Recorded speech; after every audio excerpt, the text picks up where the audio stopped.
International Service, broadcasting from Washington, D.C., Brussels, and Kigali. Welcome, dear listeners.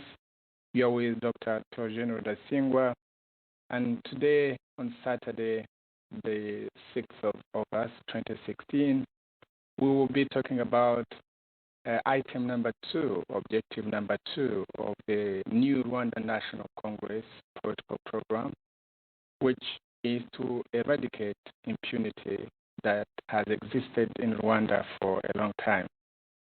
In our previous program, if I can come to that issue very quickly and recap, you might recall that we have been saying that for the last 100 years plus, Rwanda has been characterized by divisions amongst our people, the Rwandan people, the Hutu, the Tutsi, and the Twa, sometimes along ethnic lines, and sometimes also along regional lines, as happened, for example, during the period of the Habyarimana regime in the 70s and 80s, when power was not only amongst the Hutu clique, but a Hutu clique from the north. Power has gravitated towards groups that capture power and often maintain it by a force of arms, and that has been part of the second part of one of the reasons why, indeed, the other two things that we said were part and parcel of this period, that is being net producers, Rwanda being a net producer of refugees, and being a country characterized by death, whether it's a death after the 1959 revolution or during the 70s when the Kayibanda regime was removed from power by the Habyarimana regime, or whether it's the genocide against the Tutsis in 1994, or many other crimes that might indeed be described as genocide or crimes against humanity or war crimes against the Hutu since before, during, and after 1994.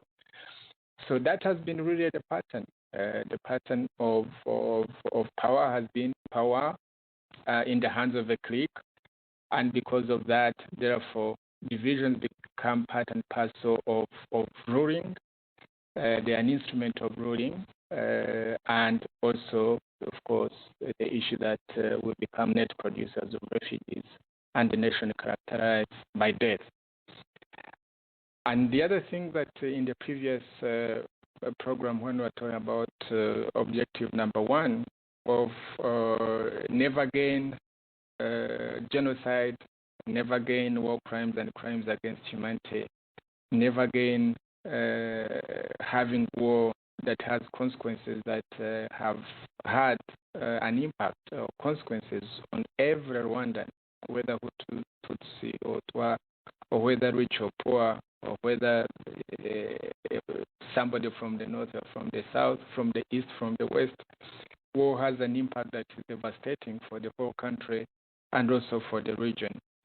We were talking about that in order to make never again not simply a whole slogan, as Kagame and his clique have made, then we have to redress these other issues of power in the hands of cliques, of stopping the producing refugees because of repression within the country, stopping inflicting death on citizens instead of protecting them, and of course, most importantly, because that's how, in the long run, you prevent death among citizens, is to heal the divisions that have been manufactured and maintained by these cliques in power. So that's where we were last time. And today we go to the other aspect, which is stopping or eradicating once and for all the culture of impunity. Impunity has characterized Rwanda for a long, long time, and that is why all these other things happen. That's why the cliques in power are able to maintain their power for quite some time. That is why they are able to inflict damage on the population, and yet they do not account for these crimes they commit. That is why, among other things, Rwanda continues to be a net producer of refugees because of internal repression, and those who repress people are not accountable. And that is why these cliques thrive on divisions without accounting for these actions that they undertake in getting power, maintaining, and also. So today we shall be talking about how do we eradicate impunity? How do we eradicate impunity in the period after Kagame? In order to show the extent of impunity under Kagame and his Tutsi clique, we've decided, as we did in our previous program in Kinyarwanda, to actually bring to your attention one of the earliest attempts by the international community to bring to the attention of Rwandans and the international community that indeed Kagame and his clique were committing serious human rights abuses and tried very much without success to bring this matter to the attention of the international community. And it occurs at the end of it, we shall have a discussion on that subject, that not only did Kagame and company refuse this matter to be brought to the attention of Rwandans and the international community, they also connived with foreigners, some foreigners, to make sure that this early attempt to bring RPF to account for serious crimes was to that attempt failed, and it was to set the tone, to set the pace on what happened subsequently. And the report that I'm going to read to you today is from an American. He's deceased, so it's the late Robert Gersony, who in 1994 was commissioned by the United Nations High Commission for Refugees to do investigation as to whether the conditions within Rwanda were such that the refugees who had fled to Congo, which was then called Zaire, to Burundi, and especially also to Tanzania, whether the conditions were ripe for these refugees to come back. So that is the context really under which Robert Garsoni and his colleagues conducted this investigation within Rwanda. The report is contained in this report that you'll bear with me. I will have to read to you simply because it's an important document that most Rwandans are not aware of, and most people in the international community may not be aware of, or people who were born in Rwanda or were young in 1994, who probably, if they don't have interest in these issues, may not have come across this report.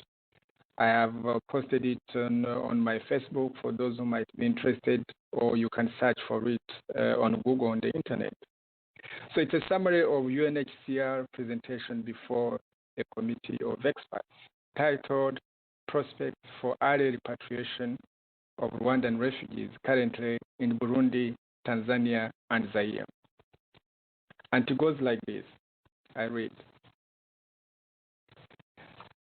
Between April and August 1994, over 1 million Rwandans fled their country to refuge in Burundi, Tanzania, and Zaire. Some 100,000 reached Burundi and Tanzania in July and August alone. On July 27, the High Commission appointed an emergency repatriation team to conduct a thorough, systematic, and comprehensive field assessment of the prospects for repatriation and to devise mechanisms which could accelerate the safe return to Rwanda of the refugee population. In conducting its assignment, the team received information which suggested that conditions were not yet conducive for such return. Its findings are briefly summarized in this document. assessment procedures. During a 5-week period in August and September, the team visited 41, which is 28% of Rwanda's 145 communes, and collected detailed information about 10 additional communes. That's about 51 communes. In 9 UNHCR refugee camps in Burundi, Tanzania, and Zaire, and 91 locations inside Rwanda, the team conducted more than 200 individual private interviews of about 1 hour each with local residents, former displaced persons, spontaneous refugee returnees, and current refugees. More than 100 additional persons in a less private matter. Their first-hand eyewitness accounts, which comprise the main basis of this report, were detailed and credible, and they responded spontaneously to many follow-up questions, clearly describing events which they had seen. The most important elements and patterns of the information they provided, particularly for the southeastern regions, were corroborated independently by the team's interviewees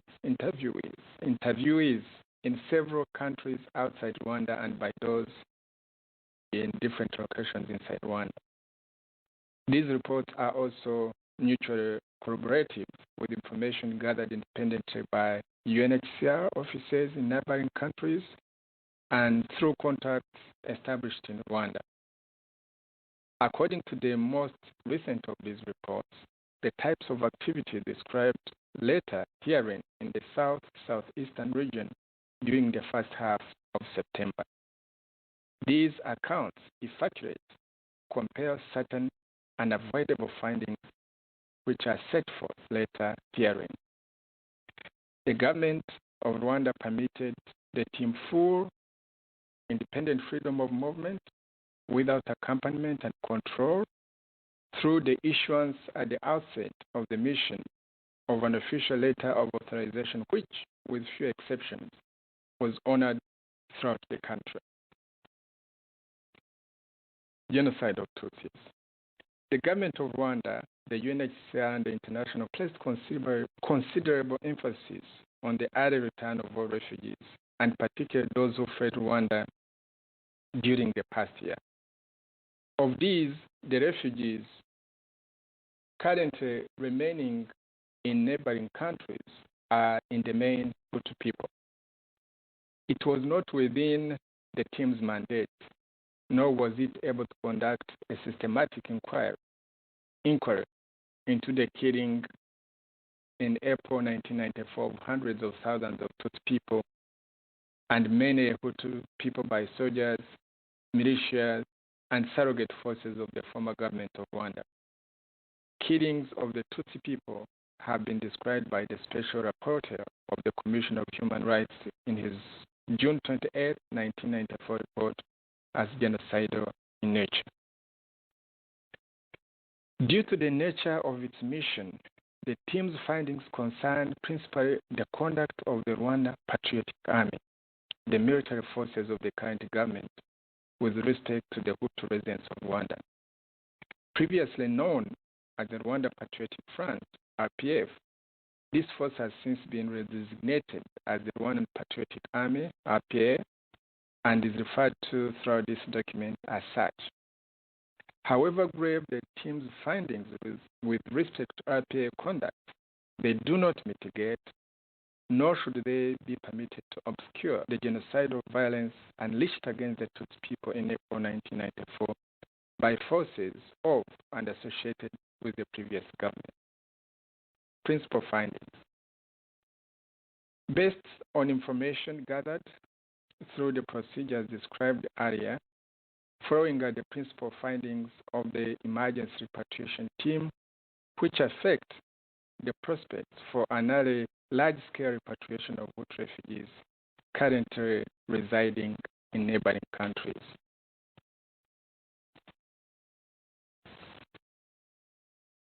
Let's take a short break as I organize the papers in this report, and we shall continue shortly.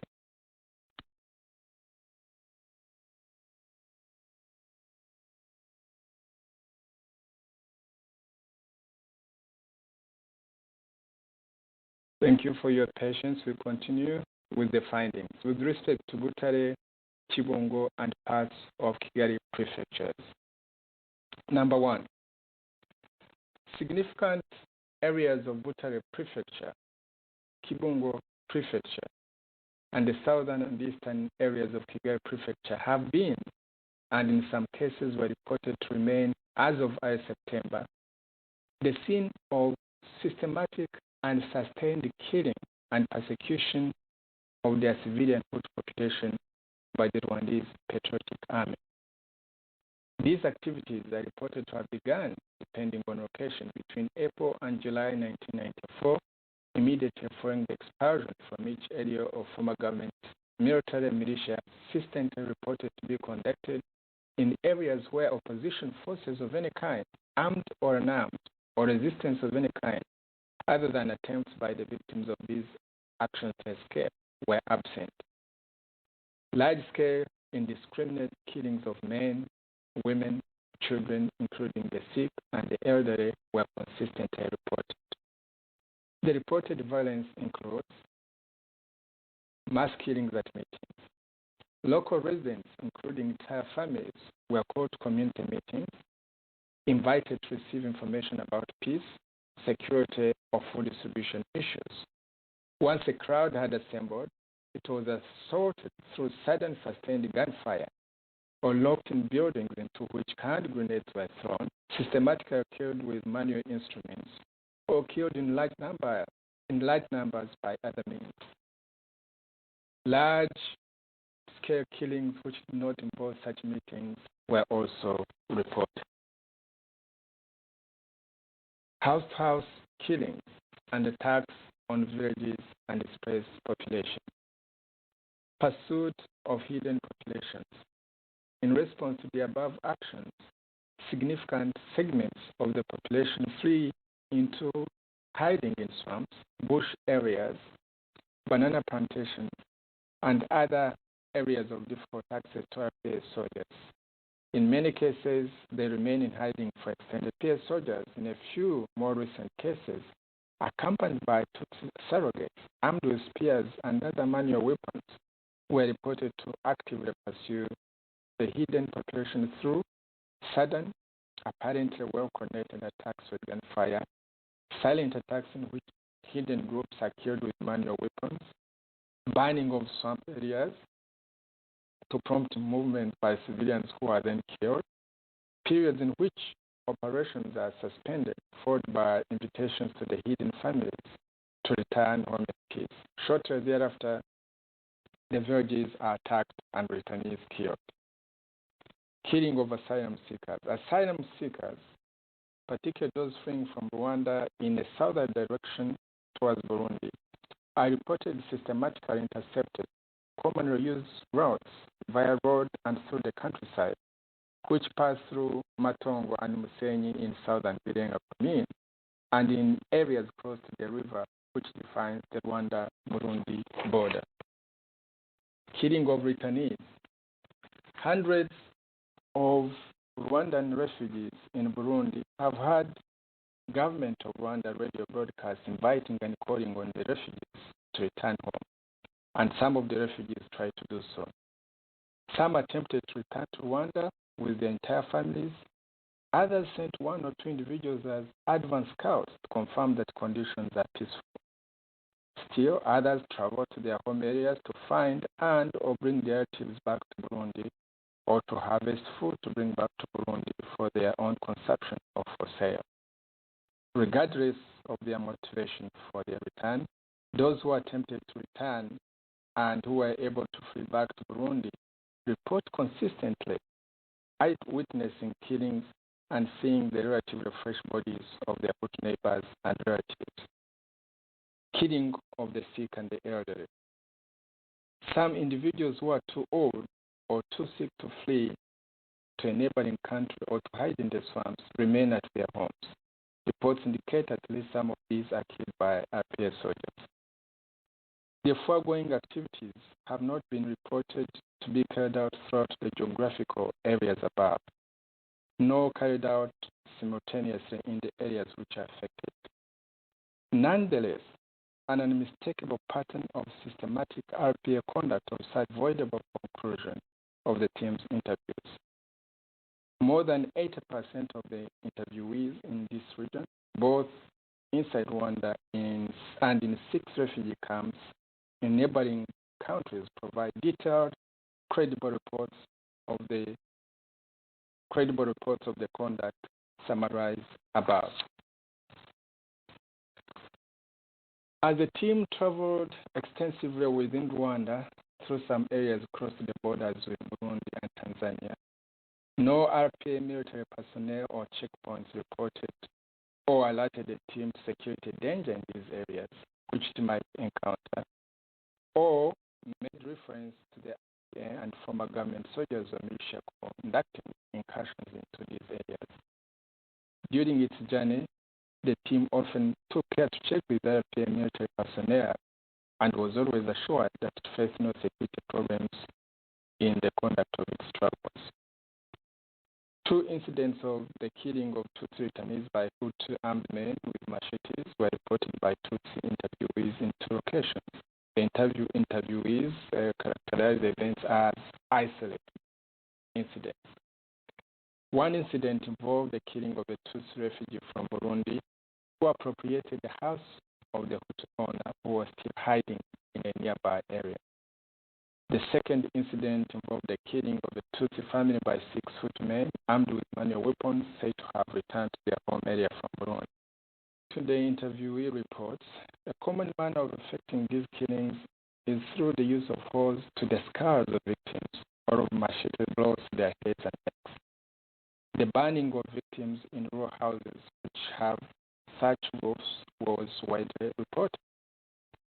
Gunfire is reportedly used in large-scale massacres and attacks. Otherwise, according to the interview reports, it seems to be used judiciously and principally against fleeing males who appear to be the priority, but by no means exclusive, targets of these actions. 2, disposal of the bodies. When local residents remain in an area where such killings have taken place, particularly when they know the victims and the number of bodies is manageable for them, and after RPF forces withdraw from the area, the remaining local residents themselves undertake some burial or covering of bodies. Eyewitness reports indicated that RPF forces sometimes burn or otherwise dispose of large numbers of bodies of those killed in public buildings. Large numbers of bodies are reported to remain above the ground, where some are partially consumed by dogs.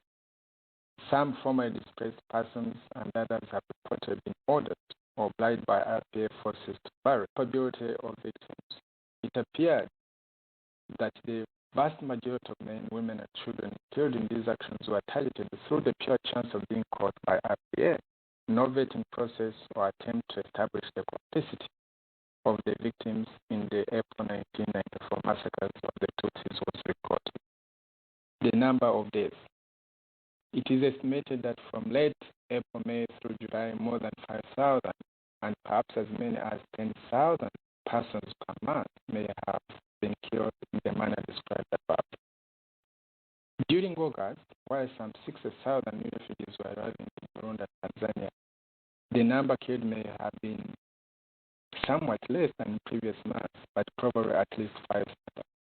People in many cases no longer responded to calls to attend RPA meetings and fled their homes when RPA soldiers approached.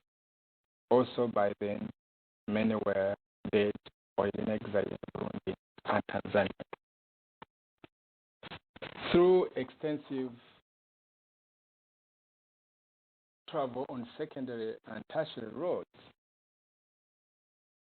the team observed that significant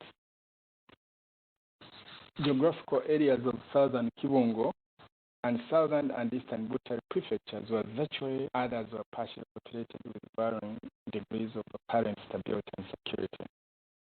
In order to not compromise the security of the interviewees, the team declined the frequent offers of local residents to visit locations which they asserted were within walking distance to observe what is described as the relatively fresh bodies of Hutu people killed in the incidents which they had reported.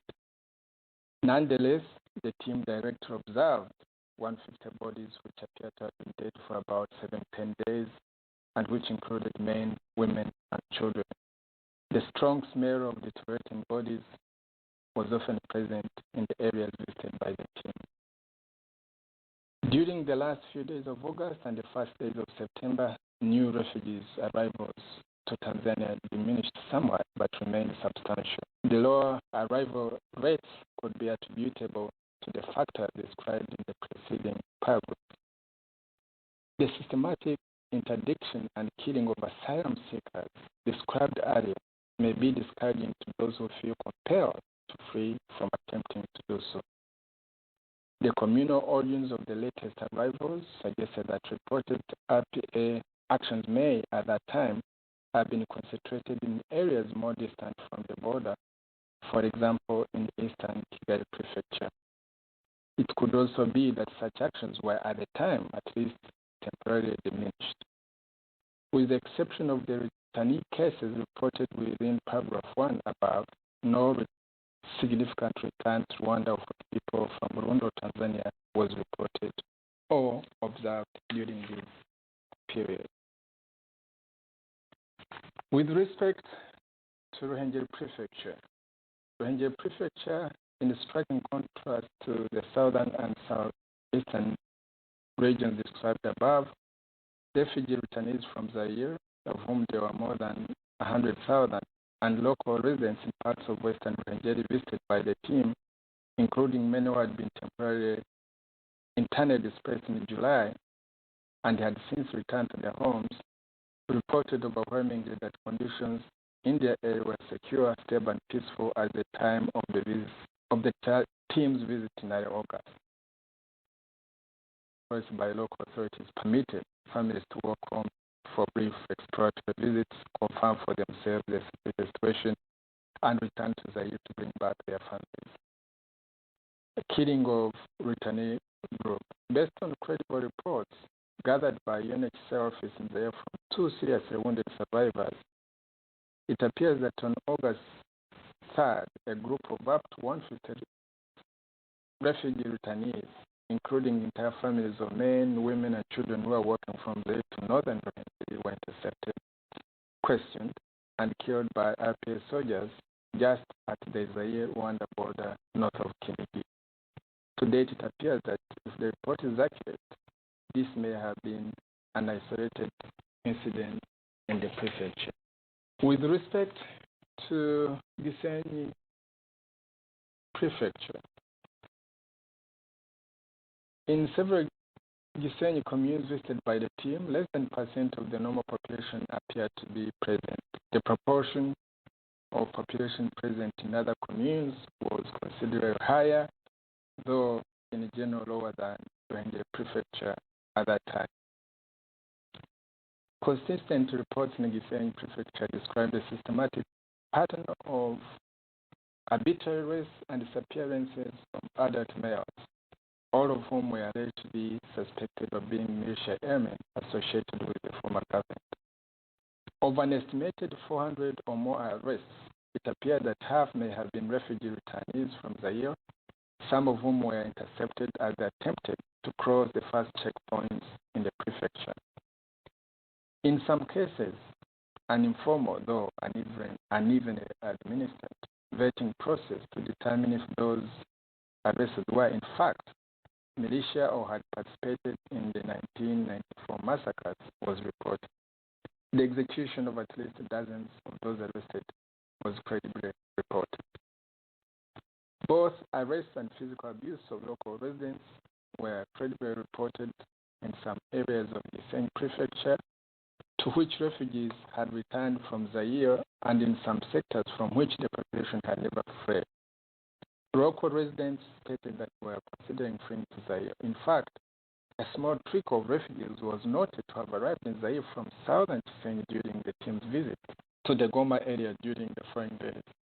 Finally, the liberal border crossing policy, which permitted refugees to visit their homes to assess the situation and then return for their families, was tightened up. An attitude of impatience with the refugees who had thus far failed to return to Gisenyi was manifested by some local civilian surrogates of the RPA. Such attitudes had been entirely absent in Ruhengeri during the team's visit. With respect to reasons for flight to Zaire, reason for flight, contrary to early working assumptions, Rwandan refugees interviewed in Zaire did not refer to cause by Radio Mille Corinne for their departure from Rwanda as determining factors in their decision to flee.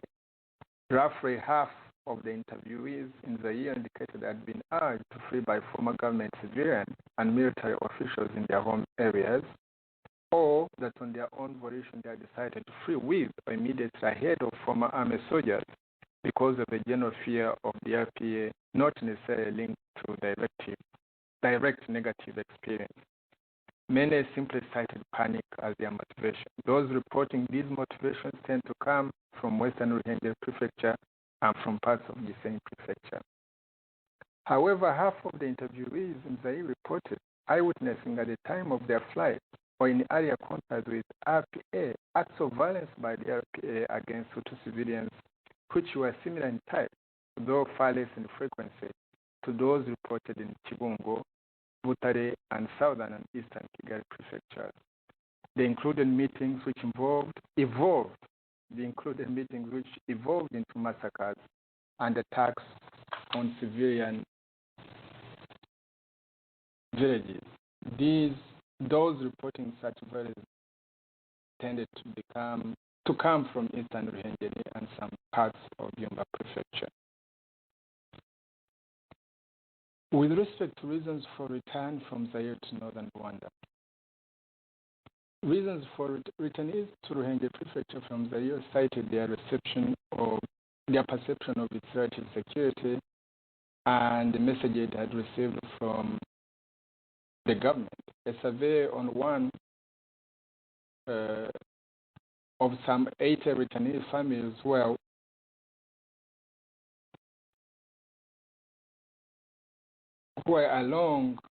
walking along the Gisenyi-Ruhengeri road bound for different destinations, Rwanda revealed that in these families, 1 out of 5 of the immediate family members with whom they had arrived in Zaire had died there. The mortality rate reported by families still living in refugee camps in Zaire was reported by them to be significantly less. This appeared to substantiate assertions by refugees still in Zaire that those who were in the worst physical condition and those who had the least food were a high proportion of those who had overcome their fear and decided to return to Rwanda. The confiscation by force from refugee families in Zaire by soldiers and militia of the former government of their food, blankets, and plastic sheeting by the international community through UNHCR and its implementing partners was reported as a widespread program which was affecting the relief operation. The deprivation caused by such actions appeared to be contributing to the hunger and sickness which seemed to be driving at least some of the refugees to return home at the time. Overwhelming majority of refugees in Burundi, Tanzania, and Zaire expressed a wish to return as quick as possible to their homes. If they were in good physical condition, return home by foot in a journey of a day or so.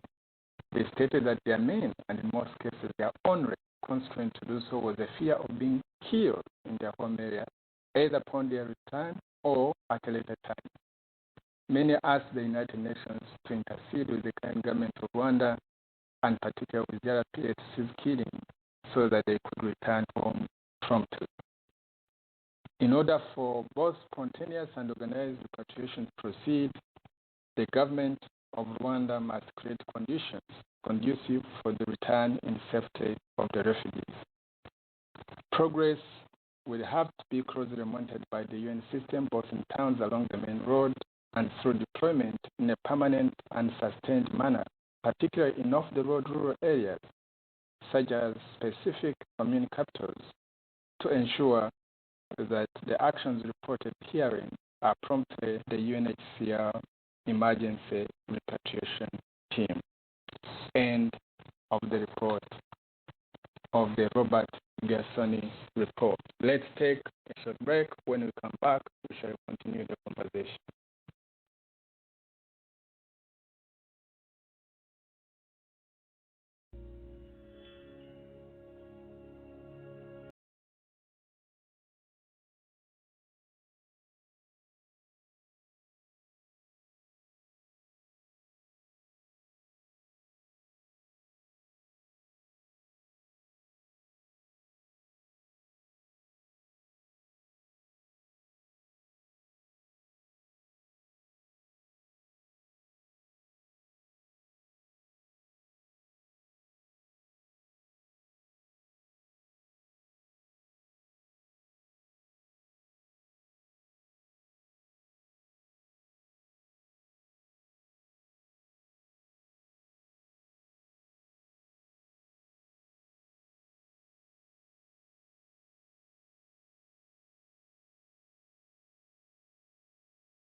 Dear listeners, this is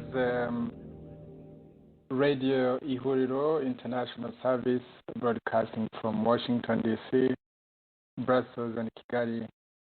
We're talking about eradicating impunity in Rwanda. And we've just read to you the report, the most, I don't know how to describe it, but it's one of those most important reports ever made in the early days of the Kagame regime, but which was never published by those who actually commissioned it.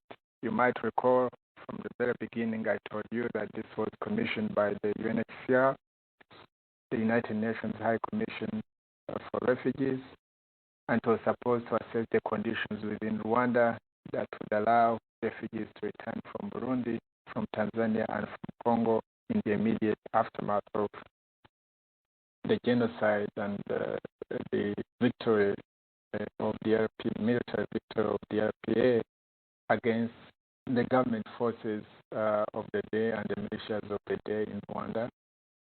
You might recall that there are several refugees in the neighboring countries, refugees in the neighboring countries. So this was a team that was commissioned by the United Nations to study the conditions and give recommendations. And you've heard that this was quite a substantive report conducted in over 51 communes in Rwanda. And of course, it did give its own recommendations. What everyone knows by now, and which we are trying to bring to light. I think I say everyone, that is for people who are very familiar, with the events of Rwanda and the region at that time, and who are interested in the truth and the process of seeking accountability to everyone amongst those people knows that this report was never publicly announced.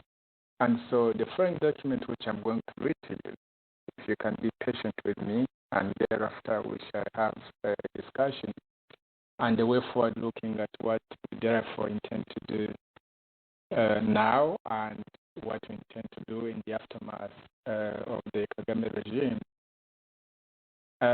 This is a letter, it's a cable, a telegram from Rwanda by Shaharia Khan, who was the political boss, the political leader of the United Nations mission in Rwanda that came after the events, the genocide.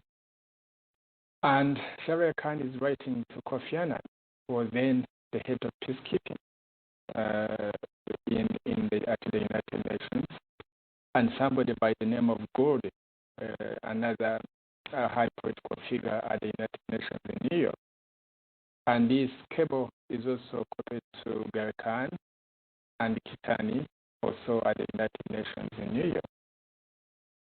And the subject of this cable is the Gersony report on Rwanda. And Sharia Tosgari then, the late Tosgari, puts the report in quotation mark, and you shortly understand why.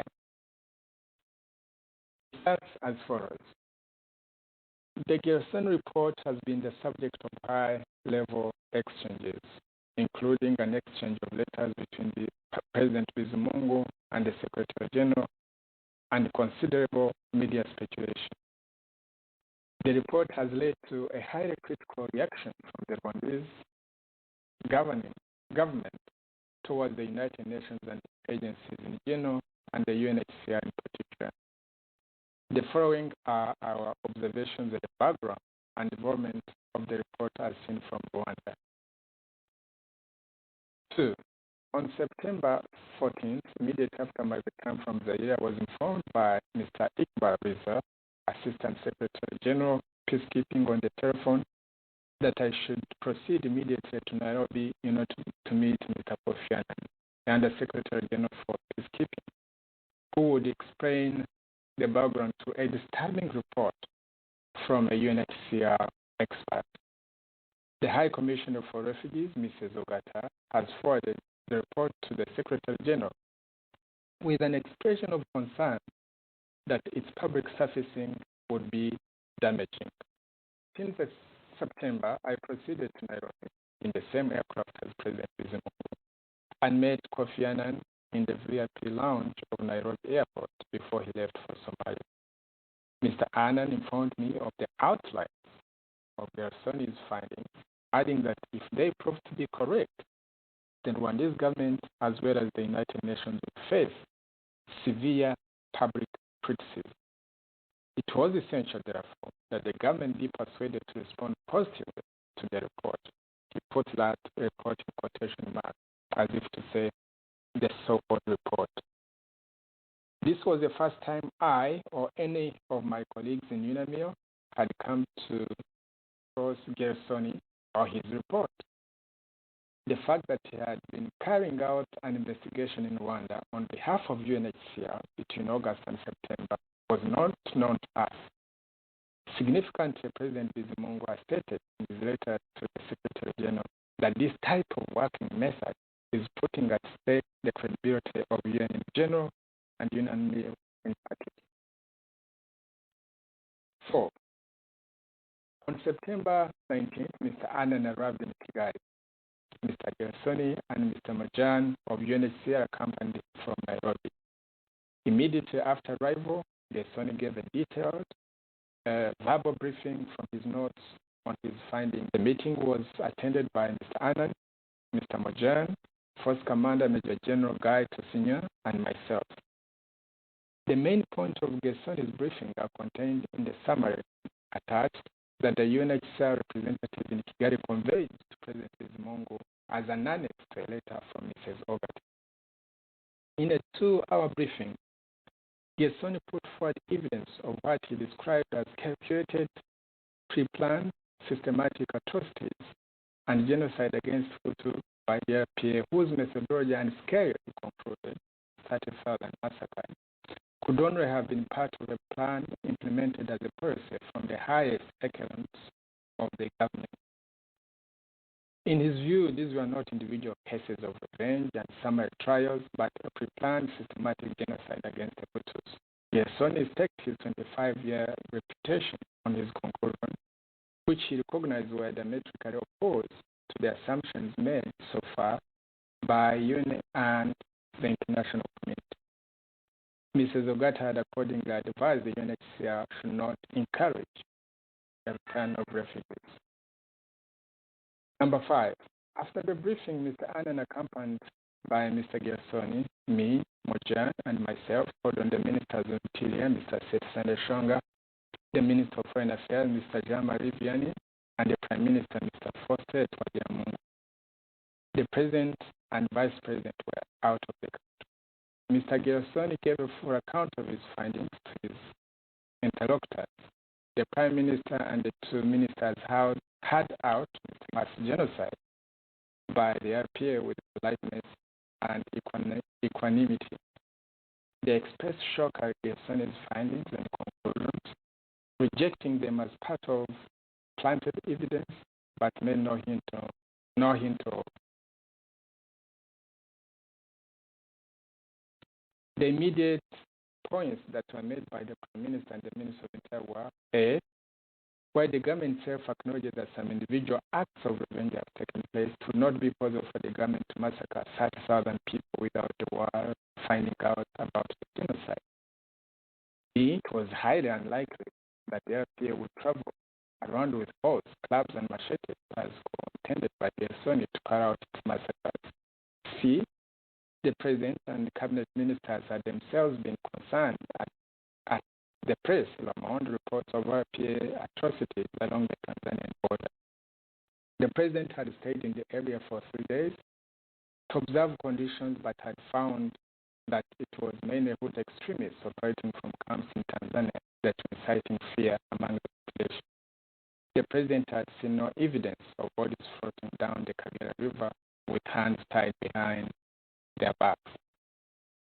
6. After Gersoni's briefing, we held an internal discussion related to the following are the main points made by various officers who have experience and detailed knowledge of the country. A. Brigadier General Anyidoho and Colonel Hikoka, Chief of Military Observers, agreed that the evidence of revenge killings was higher in areas where UN and NGOs were sparsely represented, Chibungo and Tanzanian border. However, they rejected the contention that 30,000 Hutus had been massacred by RPA in a systematic preordained campaign. They added that severe journalists had published such sensationalist reports. When observers had examined the evidence in detail, the evidence had invariably been found to be highly exaggerated and incorrect. They were convinced that Gerson had also been subjected to such battles. Petrie, Deputy Director, United Nations Rwanda Emergency Office, UNRWA, had visited the area recently and was aware of rumors of massacres. He had therefore carried out a deliberate investigation with NGOs operating in the region. Mr. Petrie rejected the conclusion of systematic preordained massacres by RPA. His explanations of the Hutu exodus was that the region had seen a large number of Burundi Tanzanian refugees, Tutsi returnees to Rwanda, especially to the border areas. These long-term refugees had occupied lands, homes, etc., and they were not intent on staying on in Rwanda. These Burundi Tutsis were not like the disciplined fighting force Tutsis of Uganda, but a more acquisitive business-oriented group. This group had carried out activities to fight and enable returnees, probably with the connivance of local RPA contingent. The fact that there were hardly any UNAMIR group barracks or NGOs in the region had enabled this group to carry out its activities unchecked. C. The following day, that's 20th September, Mr. Kofi Annan and I visited several sites in Sector 5, Senyi region. This zone is adjacent to the Zaire border, and there was a stronghold of the former government. The UN is well represented in this area. Without referring to the Gerson's findings, Mr. Annan asked the UN Blue Berets engineers about the treatment of returning Hutus to the region. The Blue Berets replied that almost 80% of Hutu farmers from the region who had left in time had returned. They were being absorbed and well treated by the new RP administration, both civil and military. Their return was smooth and peaceful. Mr. Kofi Annan then inquired about an alleged massacre in a village which had been pinpointed by Gerson. The UN major, an Australian doctor, replied that he too had heard of rumors of the massacre in the village and had gone to investigate.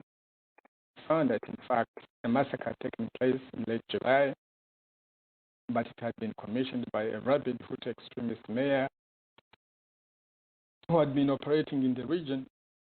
Even in late July, as there were pockets of territory still under the control of the former government. Eventually, when the RPA took over, the mayor fled to Zaire, but several of his henchmen had been apprehended.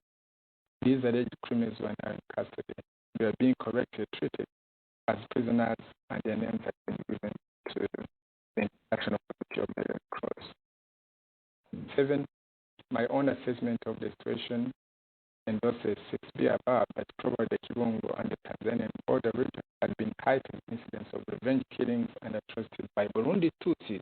Possible that these atrocities have been carried out with the connivance of RPA elements operating at a more senior level than the normal revenge killings which take place at a lower personal level. Nevertheless, I do not accept Gerson's conclusion that the killings are part of a preordained systematic massacre ordered from the top. If that were so, the ministerial visit to the French protection zone, during which cabinet ministers implored the main Hutu audiences in Kibuye, Congo, and Changu to return and reconcile, would have to be regarded as a cleverly mounted facade behind which the government was ordering the massacre. Only a few days before Gerson's visit, the Minister of Interior had asked him of seeds and farm implements so that when President Bizimungu visits Changugu, his pleas for Hutus return from Goma camps would be encouraged by promising their seeds and farming tools to restart their lives as farmers. Such requests made privately negate the concept of a preordained campaign of genocide. Sadly, are we to conclude that the public campaign by the governments in which President, Vice President, Prime Minister, and the entire cabinet addressed the populace in stadiums full of several 10 to 15,000 local town folk and answer their questions frankly is to be regarded a show and a camouflage behind which the government is deliberately carrying out systematic genocide? I do not find Gersone's conclusion convincing or acceptable. On the morning of 21st September, I met Mr. Sitson Shonga, the Minister of Interior, and the Minister of Youth, Mr. Mazma, upon them that, however outrageous and incorrect Gersone's accusation may appear to them, the government's achievements here was that, in fact, there was an exodus of Rwandese Hutus to Tanzania, and also that UN access to this region had not been readily forthcoming. After consultation with the Prime Minister, the ministers agreed to a joint investigation of the area where Gersone had gathered evidence. Accordingly, at noon, 21st September, the Minister of Interior arrived at Kigali Airport and met Kofi Annan before his departure for Nairobi. It was agreed that a joint investigating team consisting of 4 Rwandese ministers and representatives of UNHCR. The minister stated that Gersone would be welcome to join the team, but Gersone claimed UNAMIR and Human Rights Commission should visit the region. Mr. Gersone, who had still not given any documents in writing his information, he sat down in the vet lounge and wrote out some names of villages which the joint team visited the following day and found no evidence except a mass grave dating back to April and May. Before he left Kigali and in the aircraft, Mr. Gersone expressed his complete satisfaction at the manner in which the report had been received.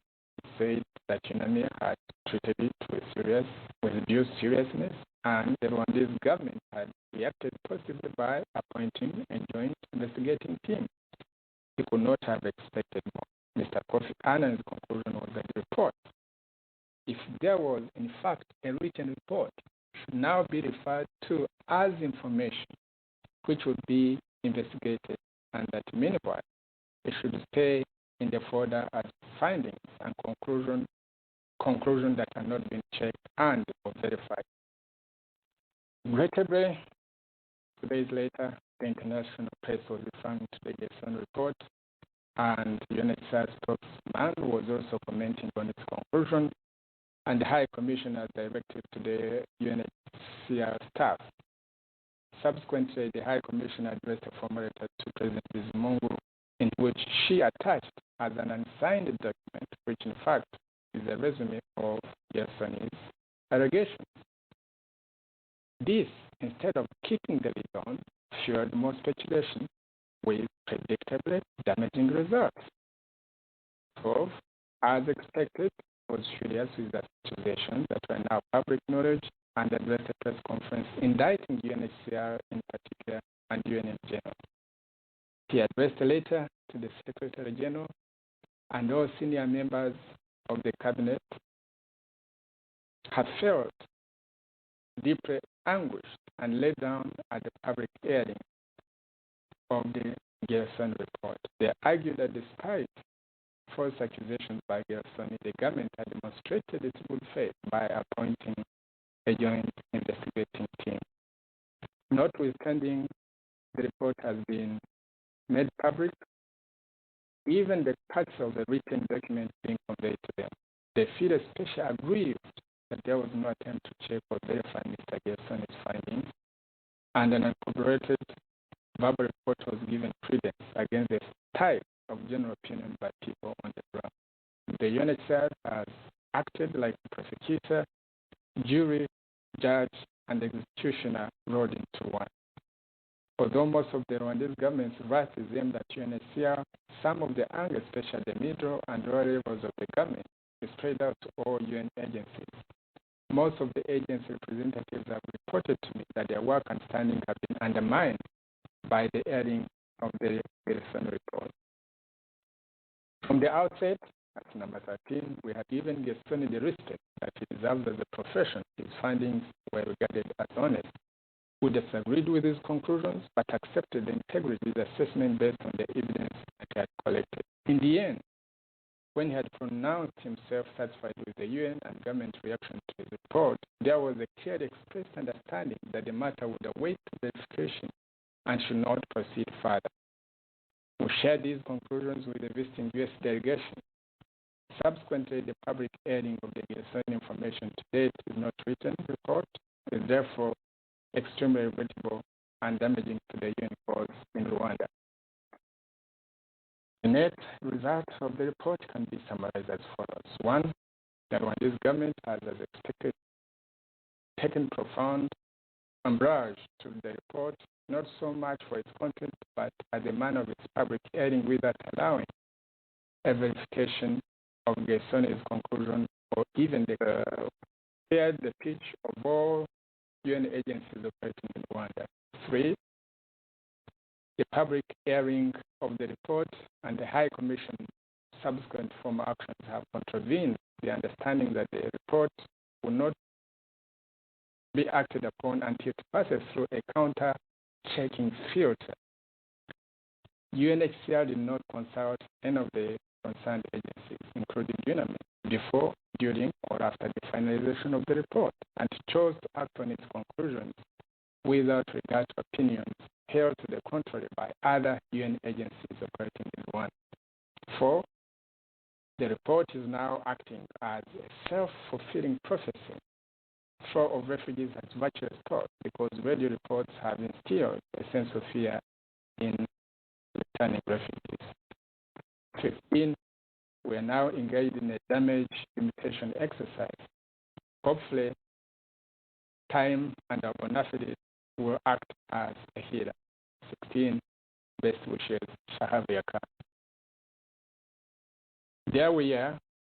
That is the famous cable from Sharia Khan, the representative Tosgari, then Secretary General of the United Nations, the top high-ranking officer of the United Nations, including all its agencies, including UNAMIR. That's what he writes, writing to Kofi Annan, then Under Secretary for Peacekeeping, essentially simply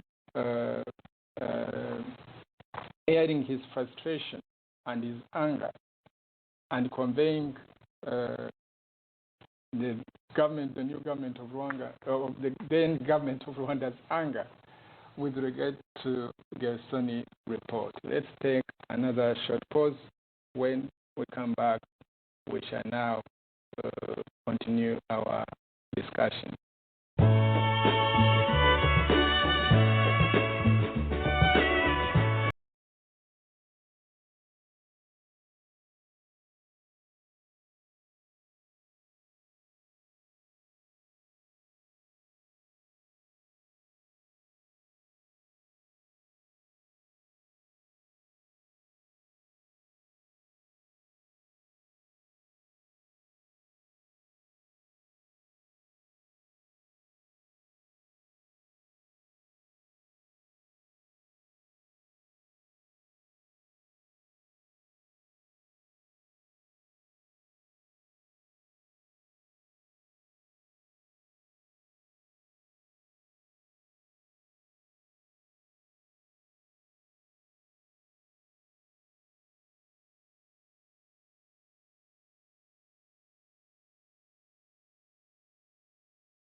Radio Ihuriro International Service, broadcasting from Washington, D.C., Brussels, and Kigali.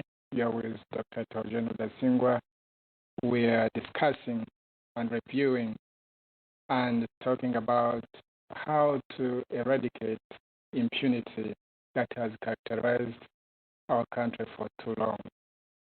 We've been talking about the Gerson report, the earliest attempt to shed some light on what the government under the RPF government was doing, especially with regard to the crimes being committed against the Hutus. It was by then, 1994, accepted that the genocide against Tutsis, against people who are described as moderate Hutus, although that has subsequently been removed from the official line of the RPF government, but it used to be genocide against the Tutsis, against moderate Hutus. And Gersoni was commissioned by the UNHCR to review the conditions in the country so that the UNHCR could probably expedite the return of Hutu refugees from Zaire, now Democratic Republic of Congo, Tanzania, and Burundi. He had his report. He presented it to the people who commissioned it, Mrs. Ogata, the High Commissioner for Refugees then.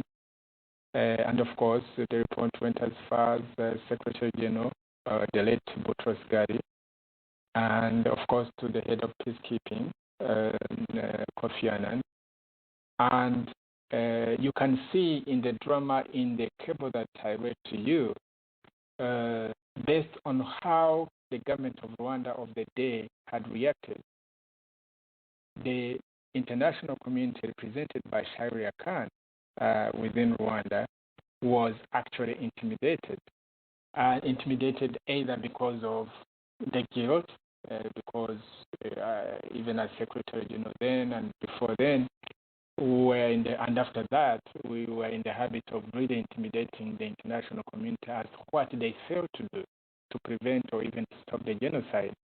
And so Sharia Khan and the company, heading the UNAMIR, which desperately wanted to be in Rwanda after a major international failure, had to be seen being soft, the reactions of the government of Rwanda of the day.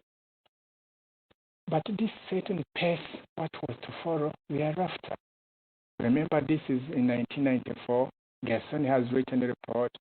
He's alerting Rwandans and alerting the international community that RPF is responsible for very serious human rights abuses against the Hutus. Instead of taking it serious and taking it as something that one has to act on in order to discourage the RPF regime from continuing the abuses, the reaction of the international community was like telling the RPF regime that, you know what, you can even go further. You can go ahead and continue to do bad stuff, continue killing people. Nothing will happen because the international community has no spine, has no strength, and no will, and no moral high ground actually to seek accountability from you.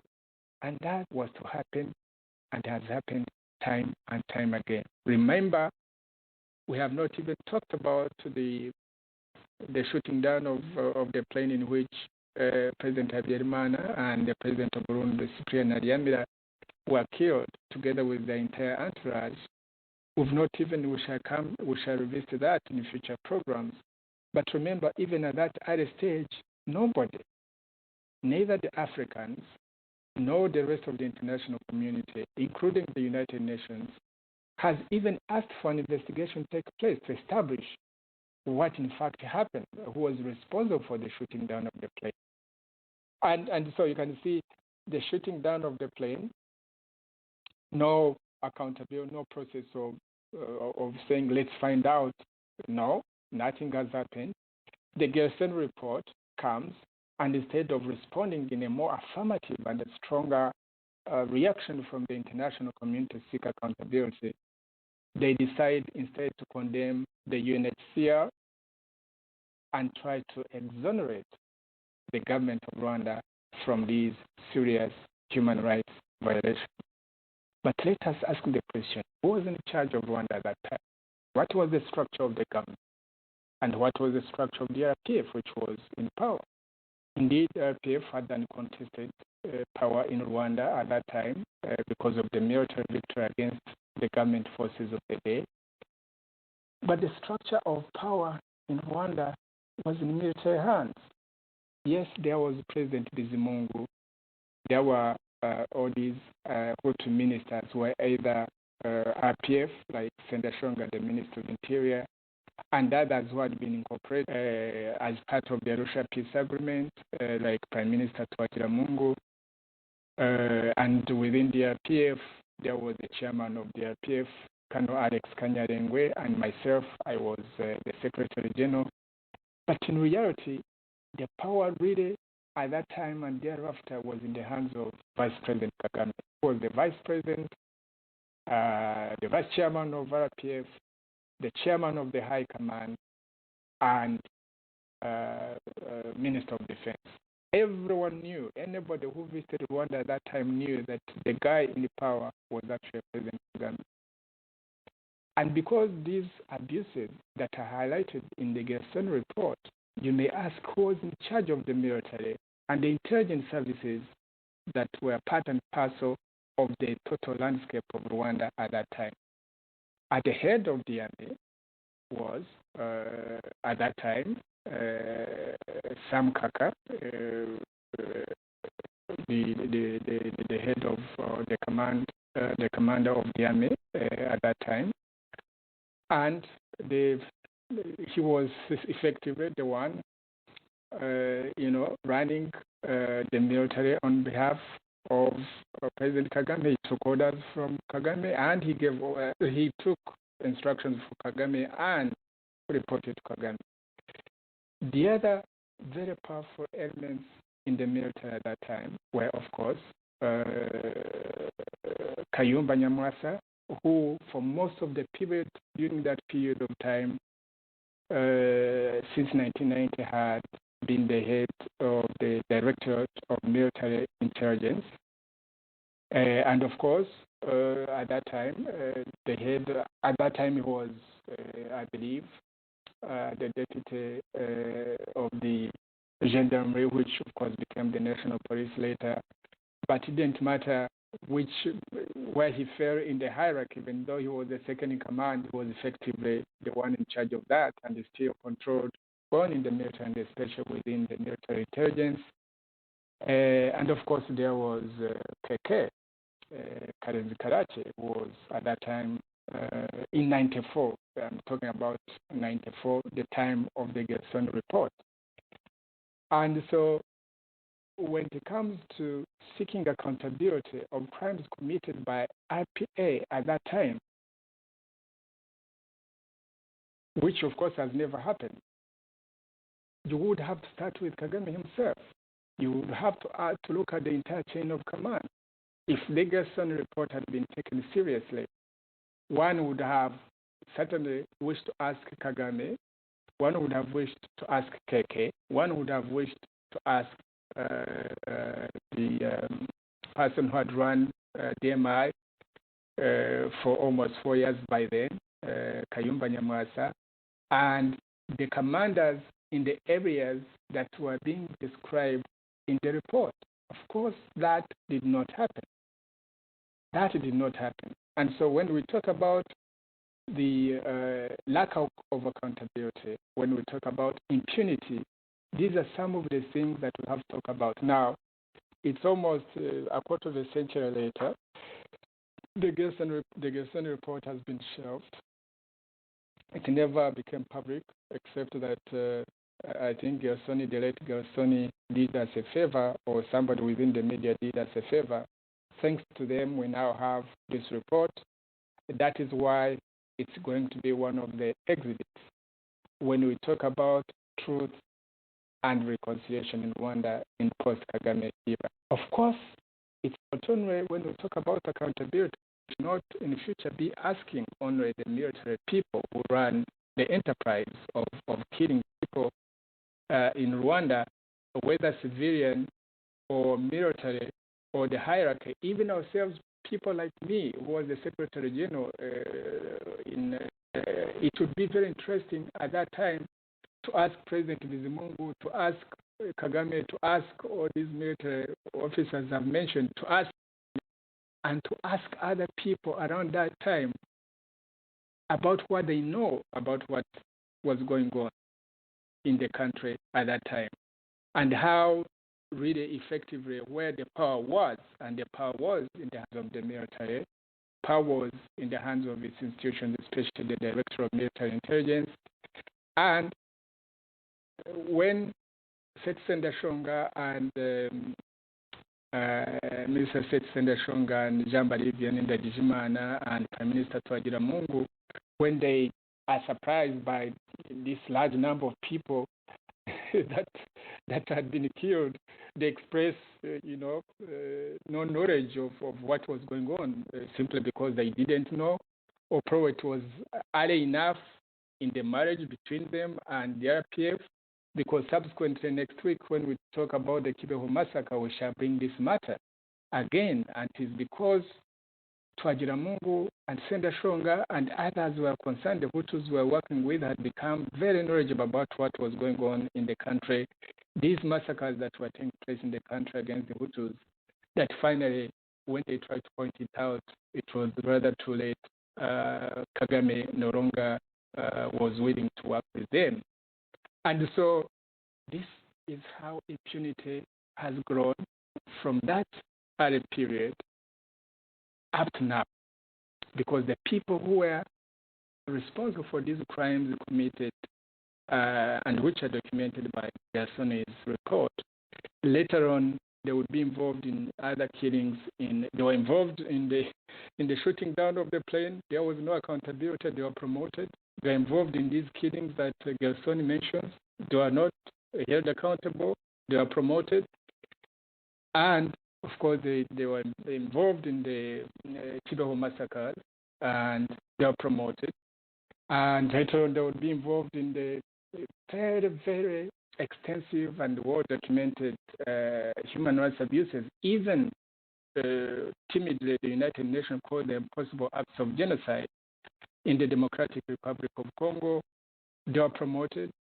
And there were all these killings that took place in the areas during the insurgency period where so many civilians lost their lives at the hands of these military intelligence officials. They are not held accountable. They are promoted. And so this culture of impunity that can be traced to even earlier periods during the Habyarimana's regime, or even earlier period during the Kayibanda regime. You can find evidence of that during all these eras. But during the Kagame regime, they have reached really very dangerous and very scandalous proportions. And so what do we do then? Of course, it's very clear, as we have always stated, after Kagame, in the first 100 days, one of the things that will have to be established, and very quickly, is a truth commission to document and interview Rwandans who've been victims or even perpetrators of all these victims of these crimes or perpetrators of these crimes on every whole, in every sector of Rwanda, every inch of Rwanda, every crime that has been committed there, or crimes committed against Rwandans in other countries. We shall have to find out exactly what happened, because for us in the new RNC, we believe we can only build true reconciliation and unity of our country and heal the divisions of our country, banish the problem of refugees once and for all, banish this whole terrible notion that we're defined by death, and banish the rule by cliques forever and ever if we eradicate this culture of impunity. So it's a two-way process. They interact with each other.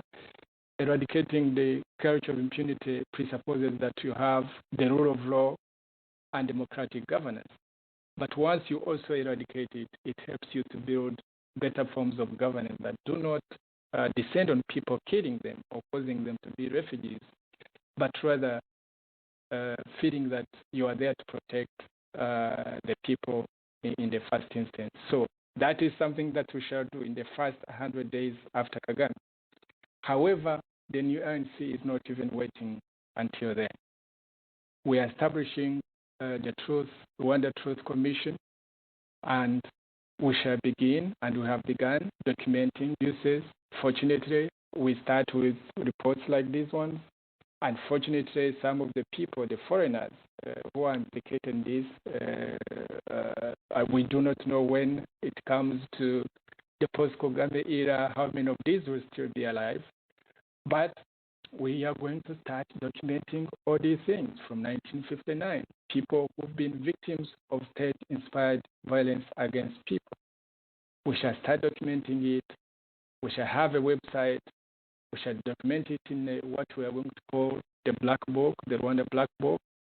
Hopefully one day in the post-Kagame era, even when there is orderly and peaceful transition of power as part of the new political culture of Rwanda, this Black Book that has all these names of people who've been killed, those who perished in genocide, those who died in Congo, both Hutus and Tutsis, those who died in 1973, those who died immediately after the 1959 revolution. We shall have a black book that has all the names, just as we are going to make an effort to see how many people who have belonged to our armed forces until now who've perished in the wars that inflicted heavy damage on the sons and daughters of Rwanda. That is a separate matter. We shall revisit it when we talk about the new security institutions after Kagame. But suffices to say that the culture of impunity has grown to alarming proportions in Rwanda. And we commit ourselves, we dedicate ourselves that we shall eradicate once and for all the culture of impunity. That is our second item on our political program. But we are not waiting until after Kagame. We begin right now with the Rwanda Truth Commission, which is not a political thing. It's something to do to restore the confidence in our nation as a country where Hutus and Tutsis and Tuareg can live peacefully together and can begin to heal at last. So that is a new initiative. We invite everyone who is interested to be part of it. And of course, when it comes to seeking accountability, because there are so many names involved, for example, in this Gerson report, we shall be next week talking about the Chiloho massacre. In the following week, we shall be talking about the Congo massacres. After that, we shall be talking about the Rohingya, the insurrection in northern Rwanda and crimes that were committed there. We shall talk about in subsequent programs about the Habyarimana plane that was shot down at the orders of Kagame. We shall be talking about how neighbors have also become victims of the Kagame clique regime, including the death, of course, of Kabila and the death of Cyprian Habyarimana. So we have quite a lot of work to do. The documentation has begun. All these things that we are putting on record, all these things that are hidden, we shall have to get out of places where they are buried, because for us we believe that it's the truth that shall set us free. It's been a good and long discussion on this whole issue of the Gerson report. We truly posthumously thank Robert Gersoni for having taken the courage under very exceptional circumstances to tell the truth. And maybe one day, as Rwandan people, he too will be honored for having taken a very bold and courageous step to share the truth on what is one of the darkest episodes of our recent history. So thank you, dear listeners. We hope to meet you next time in our next program.